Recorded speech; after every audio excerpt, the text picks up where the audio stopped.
In the summer of 1841, the plantation stood like a kingdom carved out of red Georgia soil, its white columns rising proudly against the burning sky, a symbol of wealth, order, and unquestioned authority.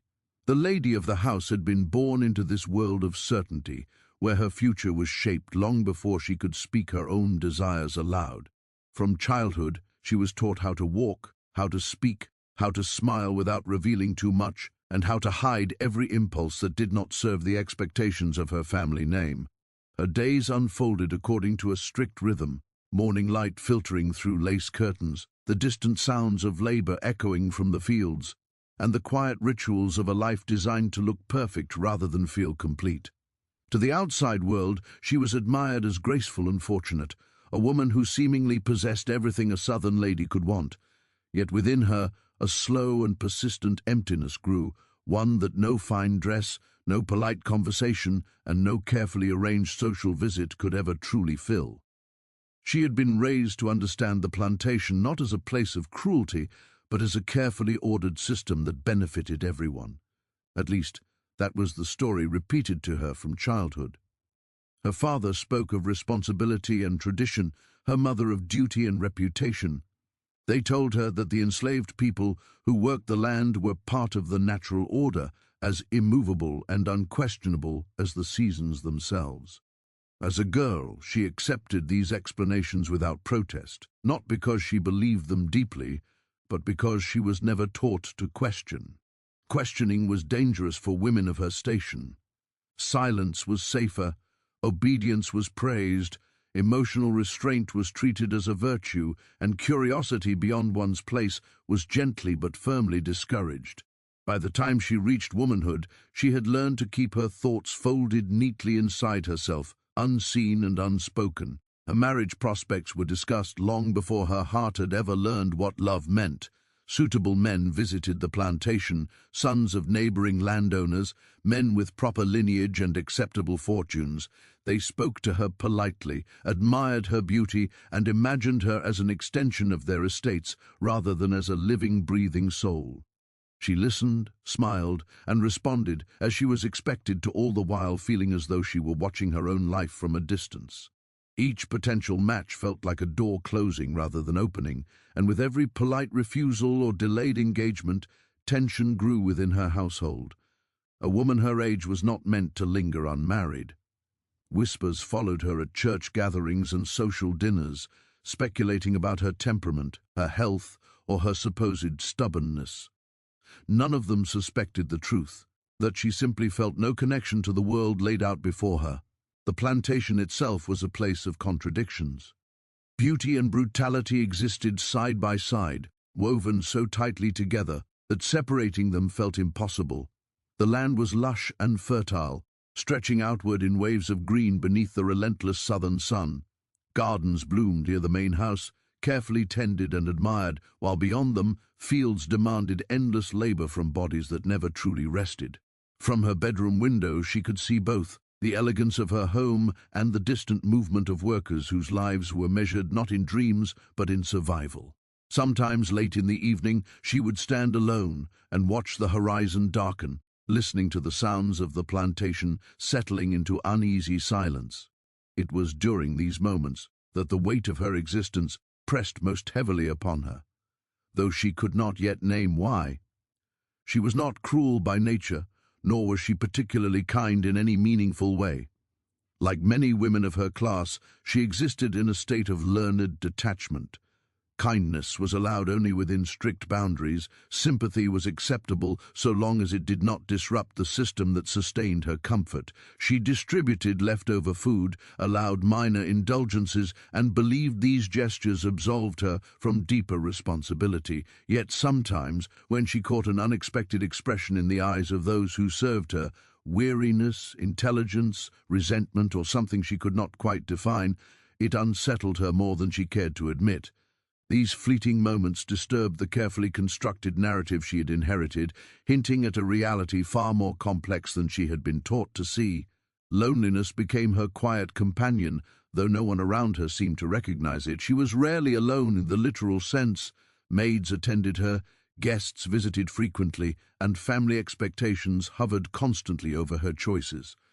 But emotionally, she felt isolated, trapped, in a role that demanded performance rather than authenticity.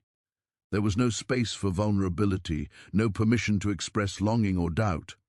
Even her closest female acquaintances spoke only of acceptable topics: marriages, children, social standings, and the management of households.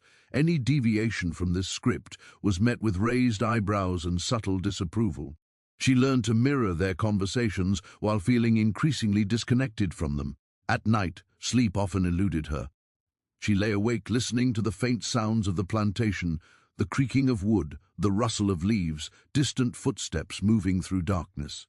In these hours, her thoughts wandered dangerously beyond the borders she had been taught to respect.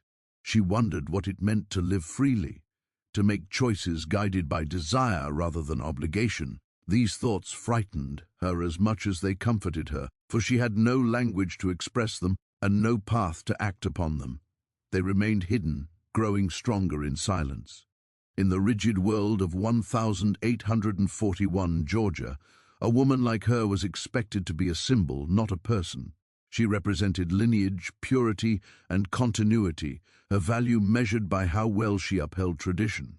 Her personal happiness was irrelevant, even indulgent. Love, if it came at all, was supposed to follow marriage, not precede it. Passion was dangerous, especially for women, and any deviation from moral expectations carried consequences that could destroy reputations and families alike. She understood these rules intimately, yet understanding did not make them easier to bear. What no one could have predicted, least of all the lady herself, was that the very isolation meant to protect her would make her vulnerable to something forbidden. The emotional hunger she carried, unacknowledged and unfulfilled, left her open in ways she did not yet recognize.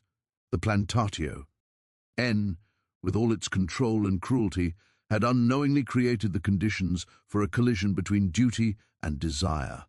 And though she still moved through her days with the same composed exterior, something within her had begun to shift. The carefully maintained balance of her world was already cracking, even if the first fracture was invisible. In a society built on silence, it was often the quietest hearts that were closest to breaking. He was known on the plantation by a name given to him, not one chosen, a name that appeared in ledgers and was spoken aloud with ownership rather than familiarity. From a young age, he had learned to observe more than he spoke, to read moods quickly, and to move through spaces without drawing attention. Survival demanded it. By 1841, he had become one of the trusted enslaved men on the estate, assigned tasks that brought him closer to the main house than most. Trust, however, was a dangerous illusion. It did not grant freedom, only proximity, and proximity meant constant awareness that a single mistake could erase everything: his body, his family ties, his fragile sense of self. He had grown up on the land, watching seasons pass with an intimacy that came from working the soil rather than owning it. He understood the rhythms of the plantation in ways the owners never could.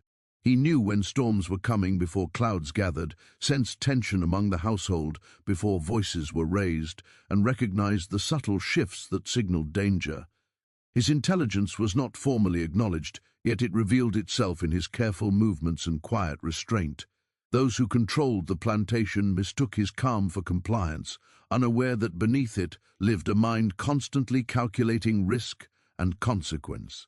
When he first noticed the plantation lady, it was not with the romantic awareness that would later define their connection, but wit, cautious curiosity. She was different from the others he had encountered. Not kinder in the obvious ways, nor harsher, but distant in a manner that suggested something unsettled beneath her composure. She did not look through him as though he were invisible, yet neither did she engage him directly. Her presence carried a kind of quiet tension, as though she too were performing a role she had not chosen. Their earliest encounters were brief, moments of passing, instructions delivered through intermediaries, shared spaces occupied in silence. Still, something lingered in those moments, an awareness that felt unfamiliar and unsettling to them both. For him, her attention was dangerous, even when it was subtle. Enslaved men learned early that being noticed by white women could lead to suspicion, accusation, or worse. The myths surrounding enslaved men, painted by a society desperate to justify its violence, meant that even an imagined impropriety could provoke brutal punishment. He knew this. Every glance, every word spoken in her presence was weighed carefully. He kept his eyes lowered, his posture respectful, his voice steady. Yet there were moments when restraint faltered, when instinct overpowered caution, and his gaze met hers just long enough to register recognition. In her eyes, he saw something he was not accustomed to seeing from those who claimed ownership over his life: uncertainty. It was fleeting, quickly masked, but unmistakable. That uncertainty unsettled him as much as it intrigued him. He had been conditioned to expect certainty from white authority, certainty in command, certainty in punishment, certainty in the belief that the world belonged to them. Her uncertainty suggested cracks in that certainty, and cracks, he knew, were dangerous places where consequences multiplied unpredictably. He did not allow himself to imagine what she might think of him beyond his assigned role. To do so would have been an act of self-destruction. Desire for someone in his position was a liability. Hope was even worse. He focused instead on routine, on completing tasks efficiently, on remaining invisible when possible. Yet the more he tried to retreat into invisibility, the more aware he became of her presence. He noticed how her voice softened when she addressed him, how her instructions lacked the sharp edge common to others, how she sometimes hesitated as if searching for words that could not be spoken aloud. Their proximity increased gradually, not through intention but through the quiet logic of plantation life. He was assigned to duties within the house, tasks requiring discretion and reliability. Each interaction added another thread to a connection neither of them openly acknowledged. Silence became their shared language. In that silence, meanings accumulated. A pause before she turned away. A breath held just a second too long. These were not gestures of romance, not yet, but signals of awareness that transcended the rigid boundaries imposed upon them. For him, the contradiction was unbearable. He was acutely aware of the power imbalance that defined their existence. No matter what emotions stirred beneath the surface, the truth remained unchangeable. She lived in comfort, secured by a system that denied him autonomy, dignity, and safety. Any connection between them existed within that context, poisoned by inequality and fear. He struggled with this awareness, with the knowledge that whatever she felt, curiosity, loneliness, or something deeper, she could never fully understand the cost of those feelings for him. Where her consequences would be social, his could be fatal. Yet despite this, he could not entirely suppress the sense that something real was forming, something that defied the categories he had been taught to accept. When she looked at him, he did not feel reduced to property in the same way. He felt seen, not as an equal, that would have been impossible, but as a person. That recognition was both intoxicating and terrifying.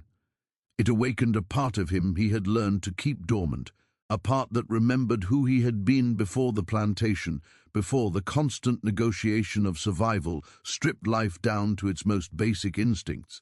He carried this internal conflict silently, for there was no one to confide in. Among the enslaved community, even the suggestion of such a connection would have been met with fear. They understood too well the dangers such entanglements brought. Stories circulated quietly among them, men accused without evidence, punished for rumors, destroyed by the imaginations of those in power. He had seen it happen. He had seen bodies broken and spirits erased. Love, in this world, was not just forbidden, it was weaponized. And yet, avoidance became increasingly difficult. The plantation lady seemed to drift toward him, drawn by something she did not yet comprehend. Her loneliness mirrored his isolation in ways neither could articulate. Where she felt trapped by expectations, he was trapped by force.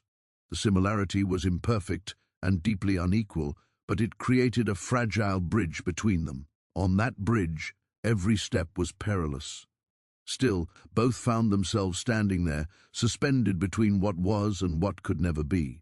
He became more conscious of his own humanity in her presence, and that awareness was painful. It reminded him of dreams he had buried, of possibilities denied. At the same time, it gave him something rare, a sense that his inner world had not been completely erased.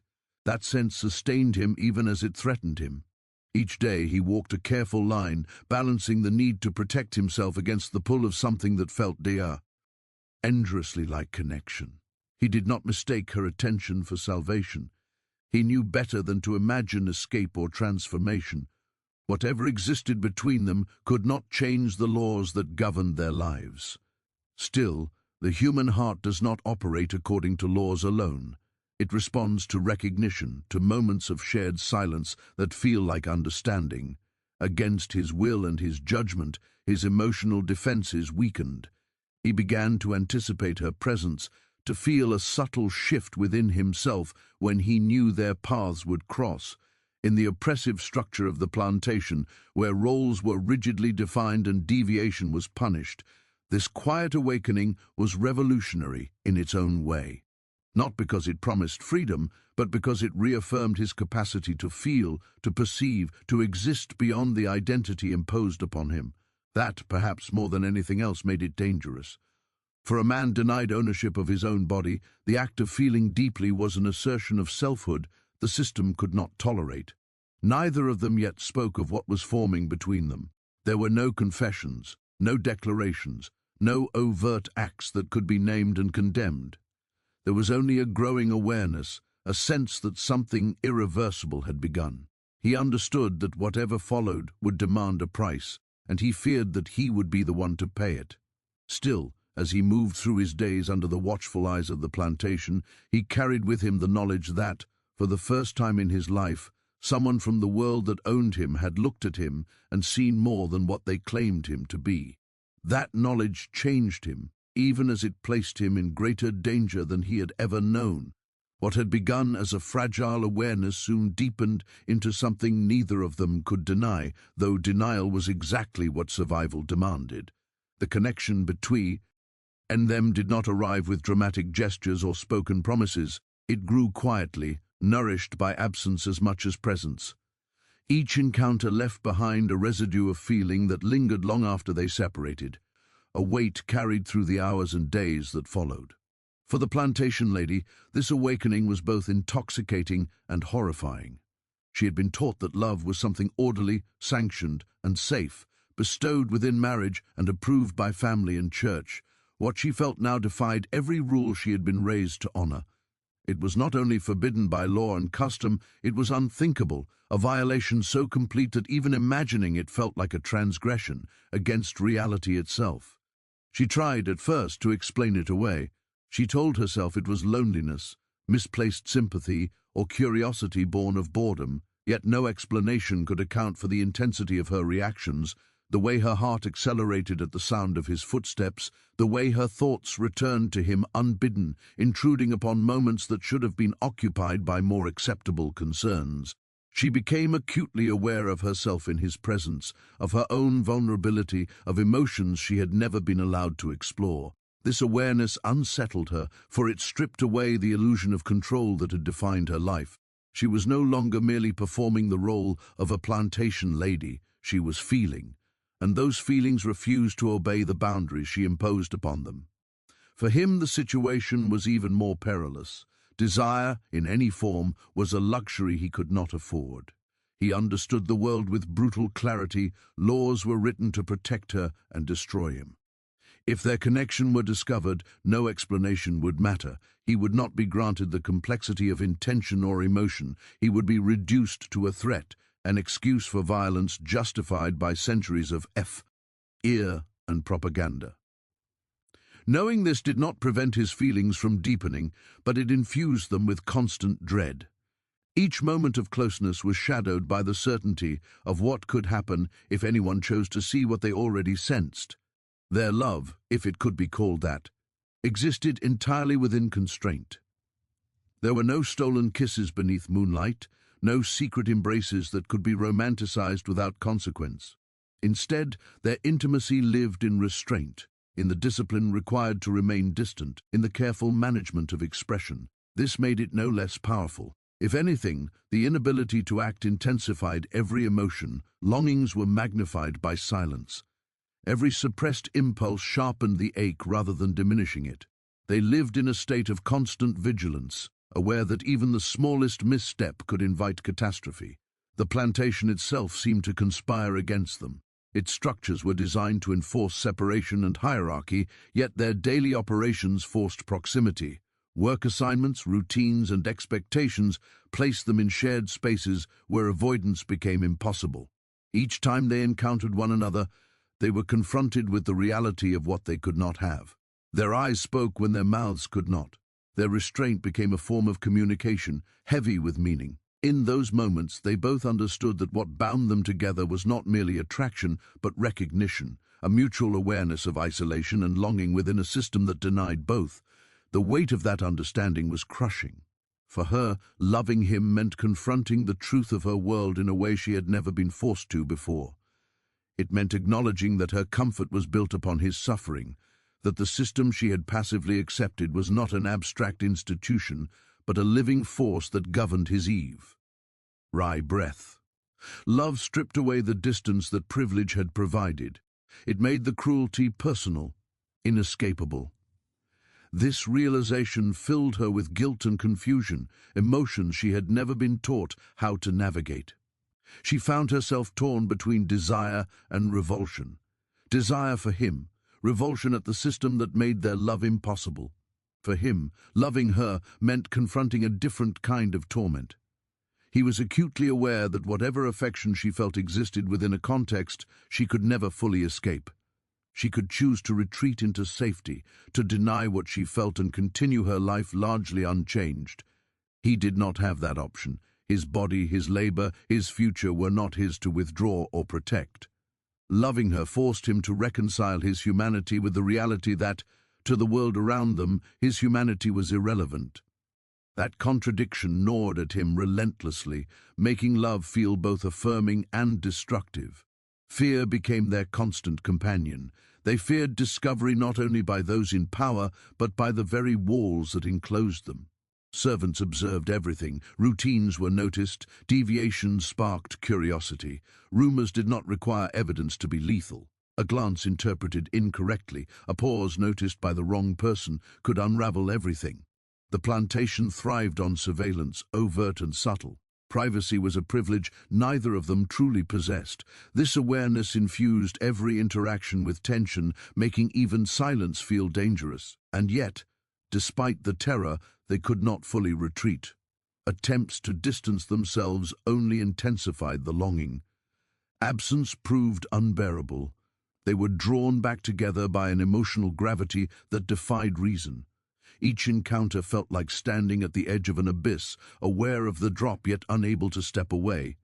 They existed in a liminal space between action and inaction, bound by a love that could not manifest in the ways love was supposed to. It was love stripped of comfort and promise, sustained only by endurance. There were moments when reality intruded with brutal clarity. Laws were not theoretical, they were enforced through violence. Stories circulated of others who had crossed invisible lines and paid with their lives or sanity. These stories haunted him, reinforcing his fear, reminding him that history was not kind to those who challenged its structures. For her, these stories carried a different horror. They revealed the consequences of desire when it collided with power, consequences she had been shielded from until now. Loving him meant accepting that her feelings alone could place him in danger. This realization burdened her with a responsibility she felt ill-equipped to bear. Guilt intertwined with longing, creating an emotional landscape that was exhausting and relentless. She questioned her right to feel what she felt, wondered whether her love was inherently selfish given the risks it imposed upon him. He, in turn, questioned whether allowing himself to feel was an act of weakness or courage. These internal conflicts played out silently, for there was no safe space in which to voice them. Confession was impossible. Explanation would change nothing. They were alone together, yet utterly isolated from understanding. In this isolation, love became an act of defiance even without action. To feel deeply in a world designed to suppress such feelings was itself a rebellion. Their love challenged the narratives that sustained the plantation system, the idea that enslaved people were incapable of complex emotion, the belief that white women were passive guardians of moral order. Their connection exposed the fragility of these myths, revealing how artificial and enforced they truly were. That exposure made their love intolerable to the world around them, even if it remained unspoken. Time did not soften their predicament, it sharpened it. As weeks passed, the tension became unbearable. They existed in a state of suspended crisis, waiting for something to break. Each day felt like borrowed time. The future offered no resolution, only the certainty that their situation could not continue unchanged. Love demanded something: action, renunciation, sacrifice. But every possible choice carried devastating consequences. They were trapped between the impossibility of acting and the impossibility of remaining unchanged. In the end, what defined their love was not what they did, but what they endured. It was a love forged in fear and sustained by restraint, shaped by an awareness of power that neither could escape. It did not promise happiness or redemption, it offered only recognition and connection in a world determined to deny both. That, perhaps, was its greatest cruelty and its deepest truth. Their love could not exist openly, could not be celebrated or protected. It could only survive in the shadows, fragile and condemned, a quiet testament to the human capacity for feeling even under the most inhuman conditions. The world around them did not remain oblivious forever. Plantations were built on watchfulness, on the careful observation of bodies and behavior, and deviation was always noticed, even when it could not immediately be explained. What began as a subtle shift in atmosphere soon grew into something heavier, more oppressive, as though the land itself sensed the disturbance. Routine, once predictable, became strained. Small changes, arrivals delayed by moments, glances held a second too long, silences that felt too deliberate, were quietly recorded by those whose survival depended on attention. No one spoke openly at first. Suspicion, like a seed, prefers darkness before it breaks through the sow. For the plantation lady, this change manifested as a constant awareness of being watched. Conversations felt staged, her movements scrutinized by eyes she had previously ignored. The very house that had once felt like a sanctuary now seemed to close in around her. She noticed how her family observed her more closely, how questions were asked with a new sharpness disguised as concern. Had she been sleeping well? Was she feeling unwell? Why did she seem so distracted? Each inquiry carried an unspoken accusation, a sense that something was wrong, even if no one could yet name it. The pressure to conform intensified, as though the world were pushing her back into place before she could drift too far. For him, suspicion was a far more immediate and physical threat. He felt it in the tightening of oversight, the subtle changes in how orders were given, the way certain eyes lingered on him longer than necessary. Trust, always conditional, grew thinner by the day. He sensed that his movements were being tracked, that his presence near the house was no longer taken for granted. Even fellow enslaved people became cautious, instinctively distancing themselves, not out of betrayal but out of fear. Danger, when it approaches, casts a wide shadow, and no one wanted to be caught within it. The silence between them grew heavier, burdened now not only by longing but by fear. Where once they had found meaning in restraint, restraint now felt suffocating. They avoided one another more deliberately, knowing that visibility could be fatal, yet avoidance brought its own agony. Each absence felt like a loss, a small death endured repeatedly. The tension between protection and desire reached a breaking point, leaving both emotionally exhausted. They lived in a state of constant anticipation, bracing themselves for an inevitable confrontation that had not yet arrived. Rumors, when the I began, were shapeless and indirect. They took the form of raised eyebrows, of hushed conversations that ceased abruptly when someone entered the room. No one accused them outright. Accusations required courage or authority. Instead, implication did the work. A question here, a suggestion there, enough to set imaginations in motion. On a plantation, imagination was often more dangerous than truth. It filled gaps with fear, justified cruelty with speculation, and allowed violence to masquerade as prevention. The lady felt the weight of these whispers acutely. She understood, perhaps for the first time, how fragile her position truly was. While she possessed privilege, it was conditional upon obedience. Her status protected her only so long as she embodied the role assigned to her. Any deviation threatened not just her reputation, but her family's standing, their legacy, their claim to respectability. She realized that love, in this context, was not merely a personal risk. It was an act that could unravel an entire social fabric woven carefully over generations. This realization filled her with a paralyzing fear that competed fiercely with her devotion. For him, the consequences were more immediate and less negotiable. He understood that suspicion did not require confirmation to justify punishment. History had taught him that systems built on domination did not wait for certainty. They acted preemptively, brutally, to reassert control.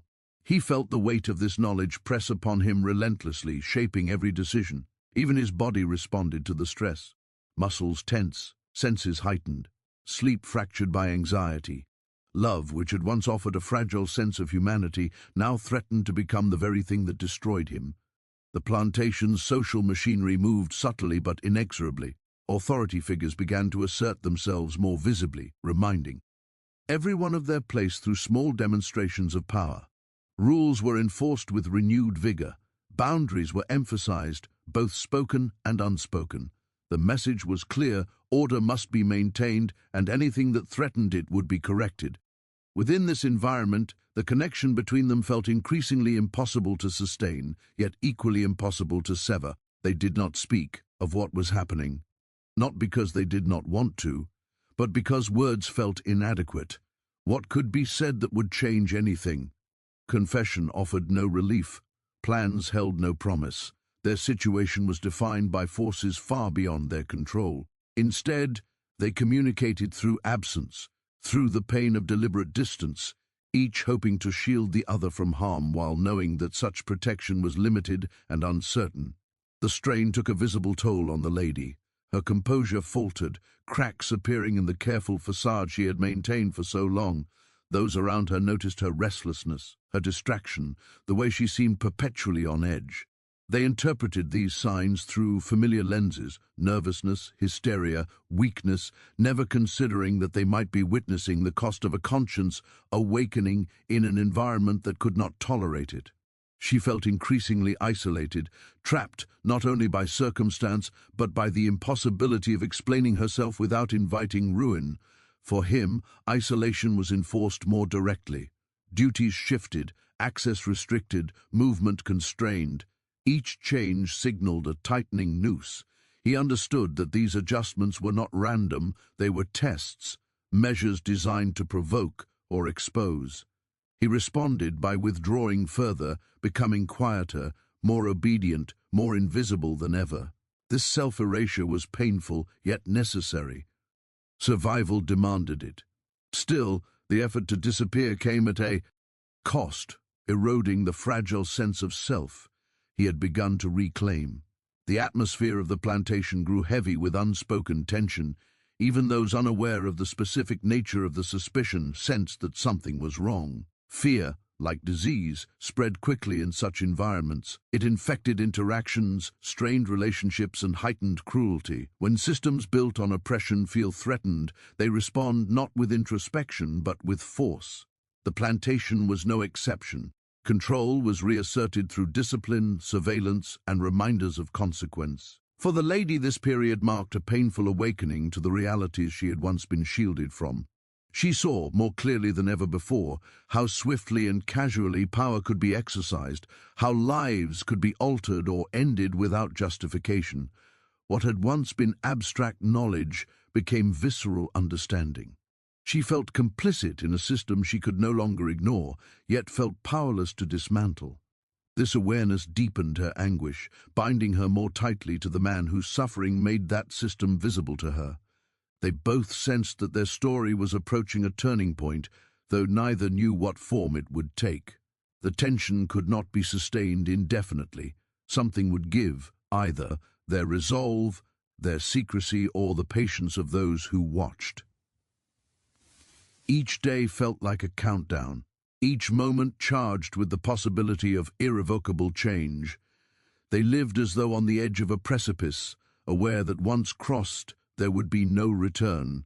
In this space of mounting fear and tightening control, love transformed once again. It was no longer merely forbidden, it was endangered, hunted, weighed down by the certainty of consequence. Yet even under this pressure, it did not disappear. Instead, it hardened, becoming something more solemn and resolute. It existed not in hope, but in endurance. They clung to the knowledge of one another as a quiet act of resistance, even as the world around them prepared to crush whatever defied its order. The plantation, with its polished exterior and violent foundations, revealed its true nature in these moments. It could not tolerate ambiguity or vulnerability. It demanded clarity, hierarchy, submission. Anything that blurred those lines was a threat to be eliminated.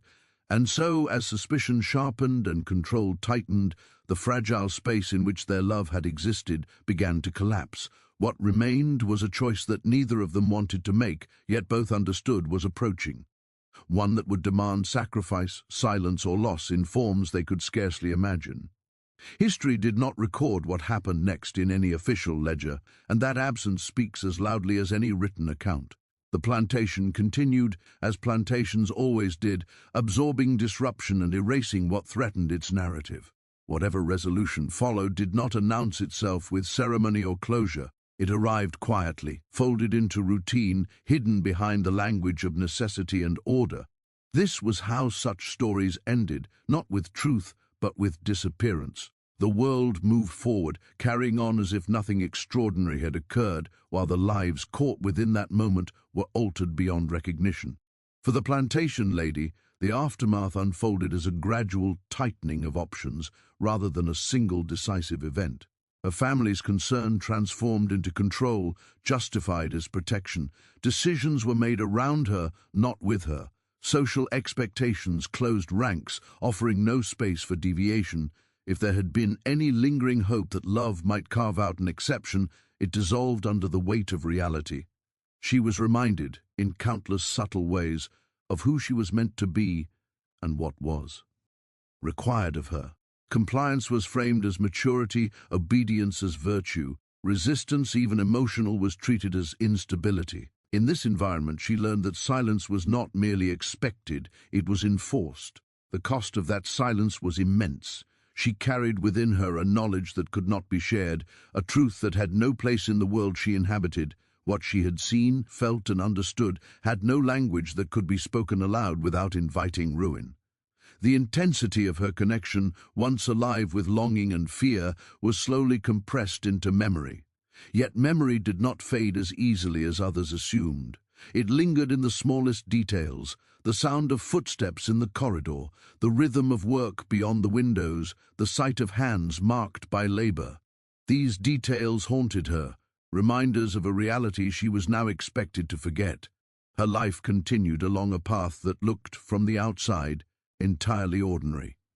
There may have been a marriage, arranged with careful consideration of status and advantage. There may have been children, a household to manage, a role to perform with increasing precision. To observers, she fulfilled her duties adequately, perhaps even admirably. But beneath that performance lived a quiet grief that never found resolution. She had learned something about herself that could not be unlearned, that her heart was capable of choosing in ways her world forbade. This knowledge did not liberate her, it confined her more deeply, for it revealed the extent of what she was denied. For him, the erasure was more absolute.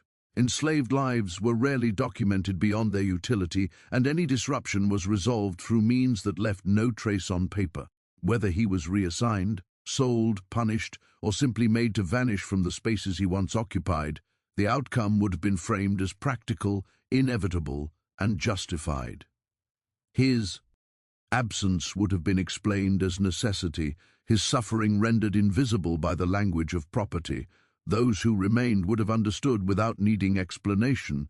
Survival demanded that they accept such losses without protest, yet even erasure could not entirely destroy what had existed. Within him, the experience left an indelible mark.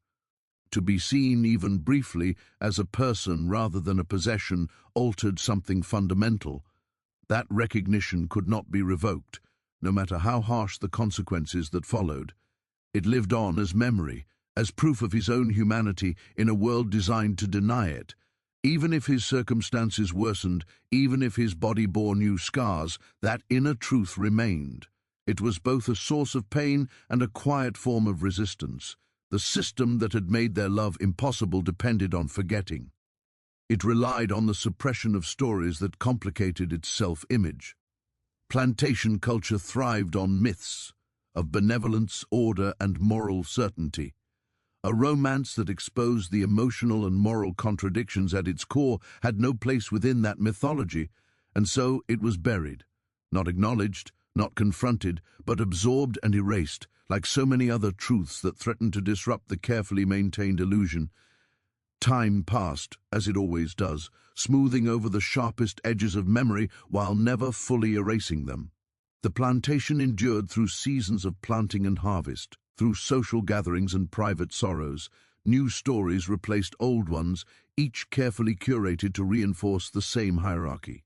The world beyond the plantation shifted slowly, imperceptibly, but within its boundaries, the past was preserved selectively, shaped to serve those in power. What did not fit was discarded. For the lady, reflection became a solitary act. She learned to revisit the past only in private, guarding her thoughts with the same discipline she applied to her outward behavior. Regret took many forms. Regret for what could not be, for what she could not protect, for what she could not undo. Yet alongside regret lived a quieter, more stubborn feeling, the knowledge that what she had felt was real. No amount of social conditioning could convince her otherwise. That certainty, though painful, anchored her to a truth larger than the role she performed.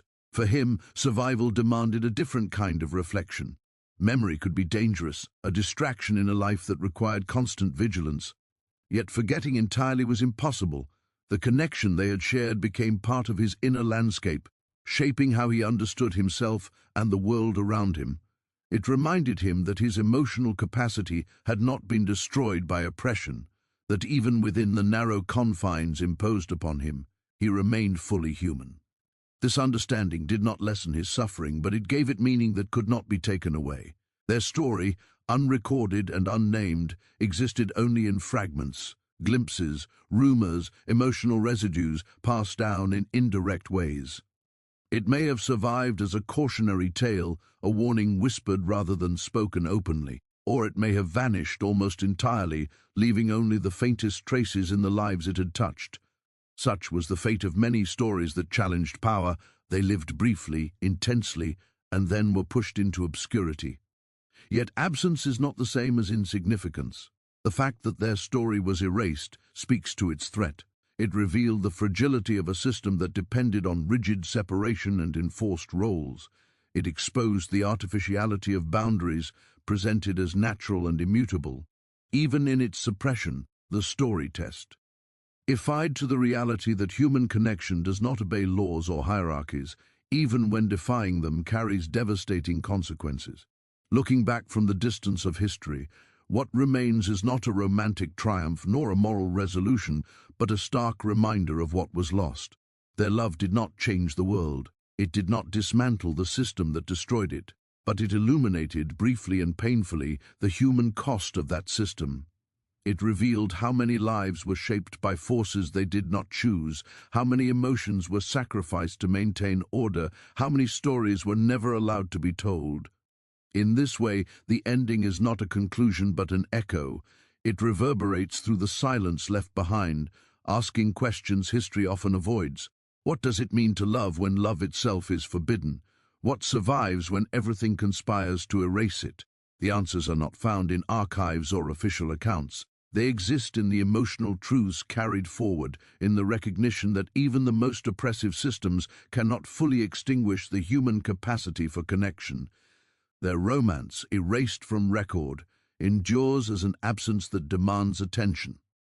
It stands as a quiet indictment of a world that could not tolerate complexity, vulnerability, or equality. And though their names may be lost, their story persists in the understanding that beneath every polished historical narrative lies a multitude of silenced lives and unspoken truths. To remember that is to resist forgetting, and in that resistance their love, however brief, however constrained, finds its final fragile form of survival.